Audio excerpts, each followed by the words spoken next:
Martial Peak 3525. Gunung dan sungai bergetar. Kekosongan hancur. Dan benua hancur berkeping-keping. Retakan besar menyebar di kehampaan. Seperti bekas luka yang tidak akan pernah bisa disembuhkan. Darah dan cahaya bulan berbenturan di langit. Menyebabkan Master Halfsane dan Demon Rache di bawah menatap kosong. Mereka tidak bisa melihat situasi pertempuran dengan jelas. Tetapi tabrakan hebat dari aura Great Dao telah menutupi semua jejaknya. Yang bisa mereka lihat hanyalah cahaya yang berkelap-kelip. Dan mereka bisa mendengar gemuruh energi dunia yang terus-menerus di sekitar mereka. Gelombang kejut dari tabrakan itu seperti riak yang menyebar ke seluruh benua. Bahkan seseorang sekuat Halfsane merasa tidak berarti dalam menghadapi gelombang kejut ini. Ini adalah pertarungan antara Kaisar Agung dan Saint Iblis. Benua Eternal Heaven sudah agak terfragmentasi karena pertempuran terakhir. Jadi setelah mengalami bencana seperti itu, pada dasarnya dapat dikatakan bahwa benua ini telah dihancurkan. Bahkan dengan hukum dunia dari dunia besar wilayah iblis, tidak mungkin untuk memperbaiki dirinya sendiri. Dapat dibayangkan bahwa dalam 1000 atau 10.000 tahun ke depan, itu akan seperti benua lain yang hilang. Perlahan-lahan melepaskan diri dari wilayah iblis dan menghilang ke dalam kehampaan tanpa akhir. Meskipun mereka tidak dapat melihat situasi pertempuran yang sebenarnya dengan jelas, dengan penglihatan dan pengetahuan dari orang Saint setengah ini, mereka masih dapat melihat bahwa Kaisar Agung dari batas bintang sedang mencoba untuk melarikan diri. Tetapi dengan iblis Saint Sueli menghalanginya. Jalan.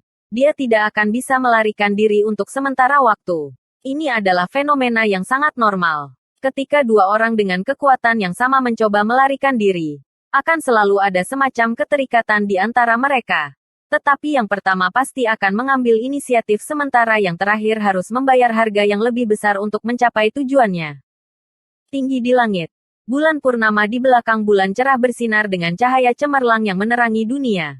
Aura Dao besar di sekitarnya melonjak seolah-olah itu bisa menghancurkan dunia dengan satu gelombang tangannya. Sueli terkadang memadatkan bentuk manusianya dan menggunakan berbagai teknik rahasia untuk menampilkan kekuatan penuhnya. Terkadang berubah menjadi kabut berdarah. Gerakannya tidak menentu. Dia tidak perlu melawan Bright Moon sampai mati. Dia hanya perlu menundanya dan menunggu Huobu tiba. Pada saat itu, 2 lawan 1. Mereka secara alami akan diuntungkan. Bright Moon jelas memahami hal ini dan serangannya menjadi lebih ganas. Seolah-olah dia ingin bertarung dengan nyawanya. Namun, yang benar-benar dia pedulikan bukanlah Sueli, tetapi detak jantungnya. Seolah-olah sepasang mata diam-diam mengawasinya, siap memberikan pukulan fatal kapan saja. Jika bukan karena ini, bulan cerah akan melawan Sueli sampai mati sejak lama. Dia telah mencoba berkali-kali untuk memancing musuh yang tersembunyi. Tetapi dia tidak pernah bisa melakukannya. Dia tidak tahu apakah itu hanya imajinasinya atau apakah musuh bersembunyi terlalu baik. Semakin lama dia menunda, semakin tidak menguntungkan baginya. Bright Moon tidak bisa lagi menunda lebih lama lagi. Jadi dia hanya bisa melarikan diri sesegera mungkin. Dengan pemikiran ini, ekspresi tekad melintas di matanya saat dia membentuk serangkaian segel tangan. Bulan purnama di belakangnya tiba-tiba meledak dengan cahaya yang menyilaukan saat dia berubah menjadi seberkas cahaya putih dan bergegas menuju Sueli, membawa aura kematian mutlak. Kabut darah di depannya mengembun, memperlihatkan sosok Sueli. Jejak keraguan dan perjuangan melintas di matanya. Tetapi pada akhirnya, dia menggertakkan giginya dan melepaskan kidarahnya, menyebabkan cahaya merah terang menerangi langit saat dia bergegas menuju bulan terang. Karena kamu ingin bertarung dengan nyawamu, aku akan melakukan apa yang kamu inginkan. Sueli secara naluriah merasa bahwa ini hanyalah skema Bright Moon, mencoba menggunakan metode ini untuk memaksanya mundur. Bagaimanapun, ini adalah wilayah iblis. Jika dia terluka lagi, dia bisa melupakan melarikan diri. Karena itu, saat ini, dia tidak bisa mundur. Jika dia mundur, skema Bright Moon akan berhasil. Jika dia tidak bisa mundur, dia hanya bisa bertarung. Namun segera, ekspresi Sueli menjadi terpana. Karena ketika mereka saling mendekat, dia menemukan bahwa Bright Moon tidak berniat untuk berhenti. Sebaliknya, auranya menjadi lebih kuat dan momentumnya menjadi lebih menentukan. Bajingan ini benar-benar ingin bertarung sampai mati. Sueli tidak terkejut. Sebaliknya dia sangat gembira dan tidak bisa menahan tawa. Bulan cerah, kamu mencari kematian. Mengatakan demikian, dia juga memperkuat auranya. Di langit, cahaya putih dan merah dengan cepat saling mendekat dan bertabrakan dalam sekejap mata. Tidak ada suara gemuruh, dan seluruh dunia jatuh ke dalam keheningan yang aneh. Seolah-olah dunia baru saja dilahirkan dalam kekacauan. Tetapi semua ras iblis yang telah menyaksikan adegan ini dapat dengan jelas mendengar detak jantung yang berdebar-debar dari dada mereka. Seperti jika tangan tak terlihat mencengkeram mereka, membuatnya sulit untuk bernapas. Sinar cahaya merah dan putih membeku di langit sejenak sebelum meledak dan menelan seluruh dunia. Pada saat ini, semua ras iblis tidak bisa menahan diri untuk menyipitkan mata mereka saat gelombang kejut yang terlihat menyebar ke segala arah dari titik tabrakan, menyapu gunung dan sungai yang hancur. Kedua sosok itu dikirim terbang mundur dengan kecepatan yang bahkan lebih cepat dari sebelumnya. Seluruh benua dipenuhi dengan raungan marah Sueli. Bulan cerah, kamu tidak bisa melarikan diri. Jarak yang tidak diketahui. Sosok perlahan melayang. Itu tidak lain adalah Kaisar Agung Bulan Cerah, yang telah melawan Sueli sampai ke titik di mana kedua belah pihak menderita kerugian besar. Pada saat ini, wajahnya pucat dan rambutnya berantakan, dan jubah putihnya berlumuran darah. Tidak diketahui apakah itu miliknya atau Sueli, tapi dia benar-benar mengabaikan kata-kata Sueli dan malah mendesak Kaisar Qi untuk terbang menuju gerbang dunia terdekat. Pada saat yang sama, dia mengulurkan tangan dan mengambil daun hijau, memasukkannya ke dalam mulutnya dan menelannya. Jika bukan karena daun pohon abadi, dia tidak akan berani menggunakan metode seperti itu untuk membebaskan diri dari keterikatan Sueli. Karena itulah dia sangat bertekad. Saat itu, Yang Kai telah memberinya 3 lembar daun pohon abadi. 2 di antaranya telah dia gunakan untuk menyembuhkan luka-lukanya. Dan yang terakhir yang belum dia gunakan untuk berjaga-jaga.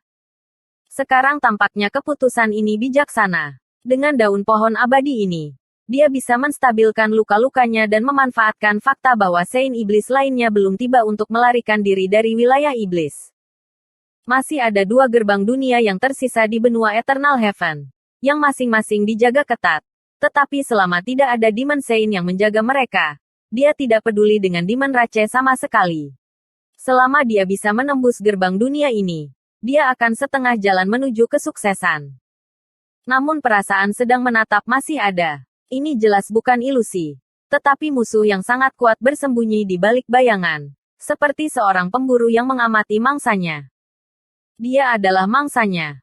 Yang mengejutkan Bright Moon adalah bahwa bahkan setelah dia melihat gerbang dunia, musuh yang tersembunyi di balik bayang-bayang tidak berniat menghentikannya.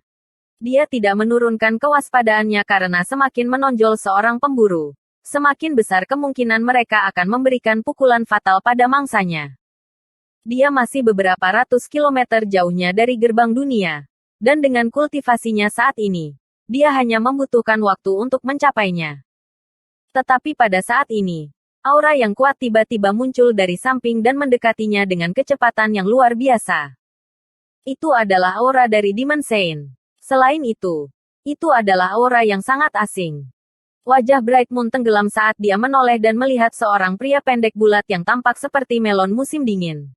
Seluruh tubuhnya merah seolah-olah terbakar, dan dia berteriak dan melambaikan tangan dan kakinya saat dia terbang. Ini adalah iblis merah. Dia telah berada di wilayah iblis untuk waktu yang lama, dan meskipun dia selalu di penjara, itu tidak berarti dia tidak tahu apa-apa tentang wilayah iblis. Saat itu, Yang Kai telah menjelaskan berbagai kebiasaan lokal wilayah iblis kepada orang-orang di batas bintang, menekankan karakteristik dan kemampuan 100 ras wilayah iblis. Dia masih ingat iblis merah dan iblis hijau yang bisa meledak, dan banyak yang mati di medan perang 2 dunia oleh mereka. Status kedua ras iblis ini di wilayah iblis sangat rendah dan bisa dikatakan sebagai eksistensi terendah. Dalam setiap pertempuran, mereka akan bertindak sebagai umpan meriam karena mereka akan menghancurkan diri sendiri, dan kekuatan penghancuran diri mereka cukup besar. Sejalan dengan itu, ras iblis semacam ini, yang seperti umpan meriam, memiliki kecerdasan rendah dan tidak pernah menghasilkan ras iblis tingkat tinggi. Tetapi pada saat ini, dia benar-benar melihat iblis merah tingkat iblis. Itu benar. Orang yang bergegas ke arahnya sambil berteriak sebenarnya memancarkan aura Sein Iblis. Iblis merah belaka yang bisa berkultivasi ke alam Demon Sein. Bahkan Bright Moon, dengan temperamennya yang luar biasa, terkejut. Demon Sein Red Demon yang menyerang tampaknya tidak memiliki niat untuk membela diri. Sebaliknya, dia sepertinya ingin membawanya bersamanya. Apa yang dia coba lakukan? Alis Bright Moon berkerut ketika dia berpikir dalam hati. Orang ini tidak mungkin seperti iblis merah dan iblis hijau tingkat rendah itu. Bergegas untuk menghancurkan diri sendiri. Kan? Bagaimanapun, dia adalah seorang Demon Sein. Jadi metodenya seharusnya tidak begitu tercela. Tetapi segera, dia menyadari bahwa dia salah. Orang ini benar-benar ingin bergegas dan menghancurkan dirinya sendiri. Karena semakin dia mendekat, aura yang keluar dari tubuhnya menjadi lebih berbahaya. Seperti gunung berapi yang bisa meletus kapan saja. Ekspresi Bright Moon berubah saat dia berbalik untuk melihat gerbang dunia di depannya. Sambil menggertakkan giginya, dia dengan cepat mundur. Bahkan penghancuran diri iblis merah yang paling biasa pun dapat menyebabkan kerusakan besar. Jika iblis merah tingkat Sein Iblis menghancurkan diri sendiri, Bright Moon tidak bisa membayangkan apa yang akan terjadi. Seluruh benua ini mungkin akan hancur. Tanpa diduga, saat dia mundur, sosok iblis merah di depannya terdistorsi dan dalam sekejap mata muncul 1000 kaki di depannya. Pada jarak sedekat itu, Bright Moon bisa dengan jelas melihat wajah jelek pihak lain dan tubuh kembung. Mata pihak lain hampir menonjol keluar dari rongganya. Seolah-olah ada tekanan besar yang membebani tubuhnya yang tidak bisa dia tahan. Aura yang sudah berbahaya menjadi lebih menakutkan. Tanpa ragu-ragu, Bright Moon melambaikan tangannya dan memasang lapisan penghalang pertahanan di depannya. Bahkan menggunakan artefak kaisar defensif yang selalu dia gunakan. Cahaya merah tiba-tiba muncul, diikuti oleh ledakan keras yang menyebabkan seluruh dunia berdengung. Tempat di mana Demon Sein Red Demon berada langsung diselimuti oleh cahaya merah menyilaukan yang menyebar liar, mengubah semua yang disentuhnya menjadi debu. Lapisan pertahanan di depan Bright Moon hancur seperti kertas. Dan artefak kaisar defensif hanya bertahan selama beberapa napas sebelum hancur. Bersambung.